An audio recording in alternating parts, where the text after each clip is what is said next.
Hi everyone, so as I promised, here are some stories about vulvas from mythology from all over the world, researched and rewritten by me. So just a heads up, I'm not a historian, I'm not an anthropologist. These stories are not retold on terms of accuracy. I mean, that's the thing with stories that took a long time to get written down and are part of an oral tradition. There are lots of different versions of one story. There is not one true version of that story. So I take a little bit of artistic liberty.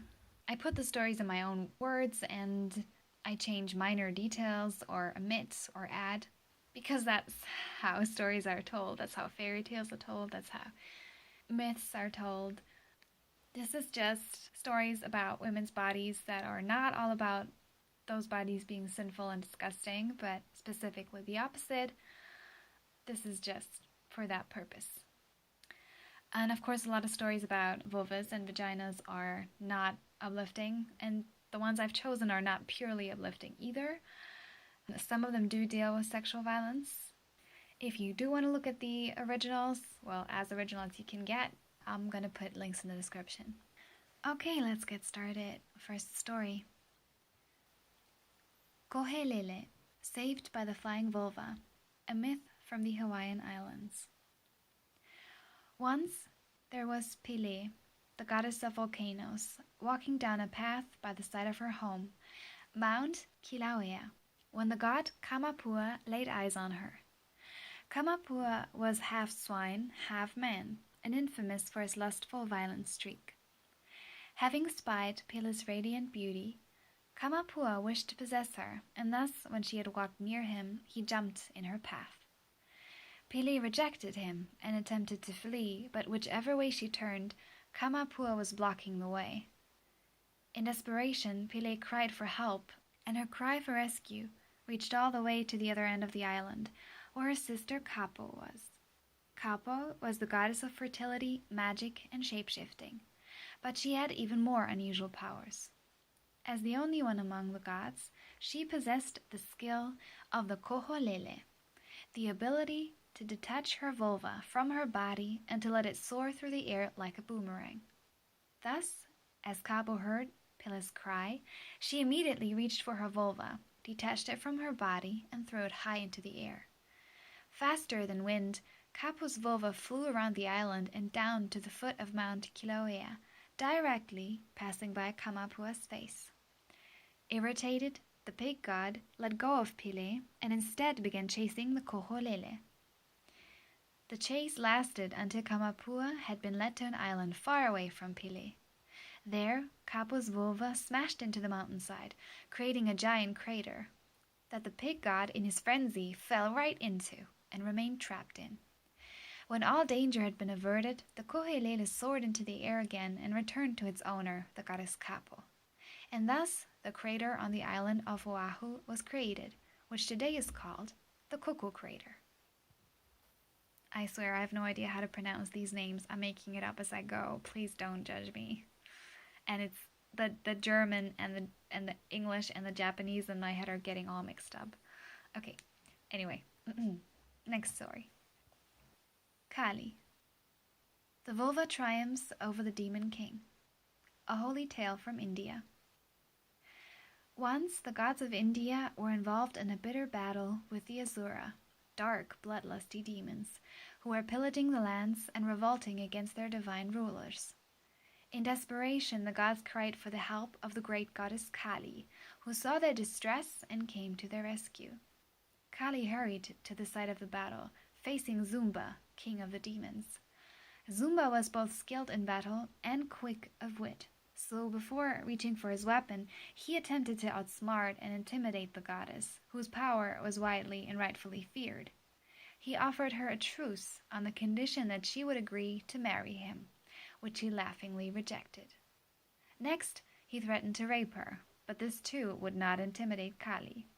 When he was at his wit's end, he yelled at her, "Then fight if you must. Fight me like a man."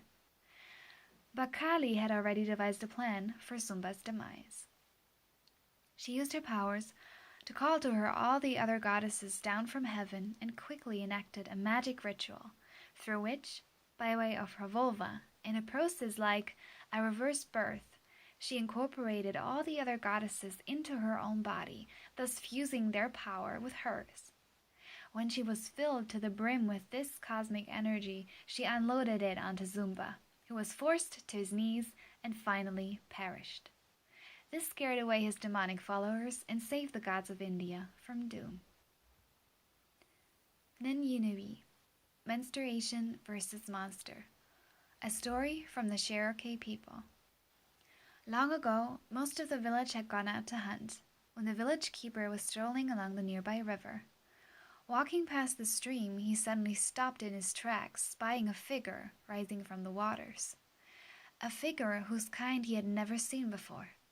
Neither human nor animal, the creature had 2 legs, but a coat of stone where there should have been skin or fur.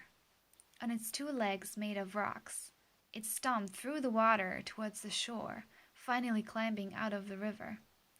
On shore, the creature shapeshifted into the form of an old man with a walking stick, who began walking in direction of the keeper's village. Frozen in shock, the keeper watched until the shapeshifter had passed out of sight, at which point he dashed back to his village by an alternative shorter route, hoping to warn the villagers. When he arrived short of breath, the keeper headed straight for the hut of the medicine man to tell him of the approaching danger. The medicine man immediately recognized the monster from the village keeper's description as the cannibal monster Nyinui, who was almost impossible to defeat, as his real form was protected by a thick layer of stone. There was only one kind of magic stronger than that of the Nyinui, the magical abilities of a menstruating woman.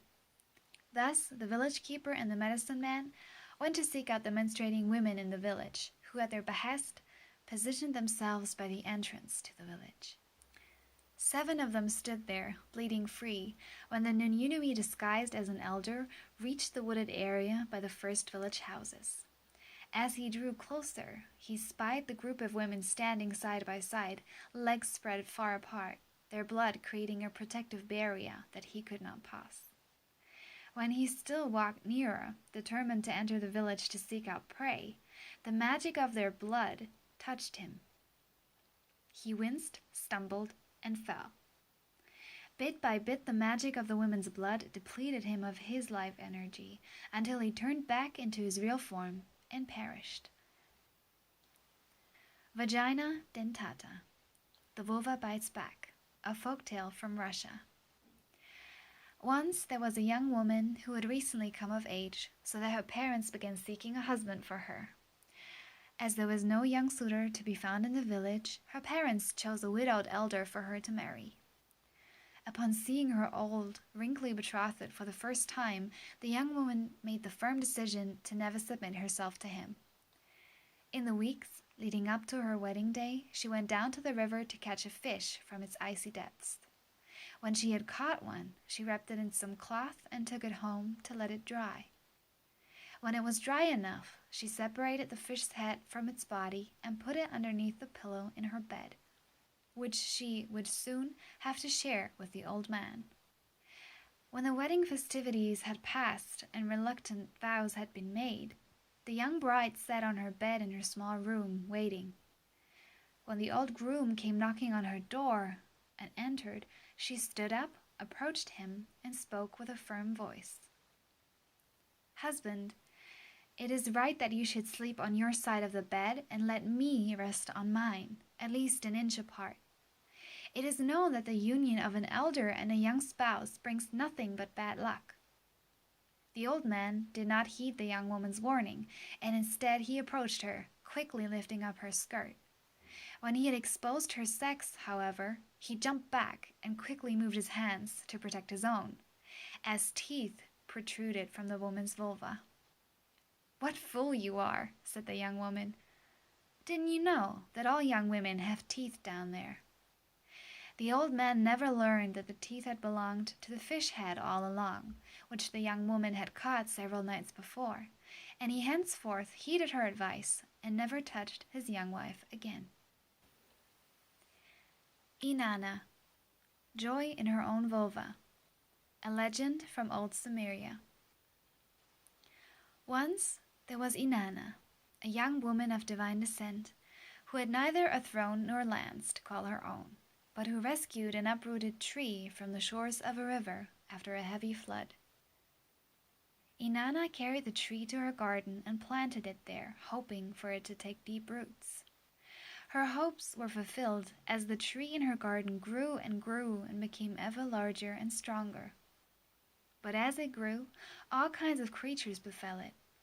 Birds nested in its branches, snakes made a home near the ground, and inside the trunk came to live a horde of demons. Inanna was enraged by what she saw, as she had thought to use the tree's wood to make her own holy throne and bed.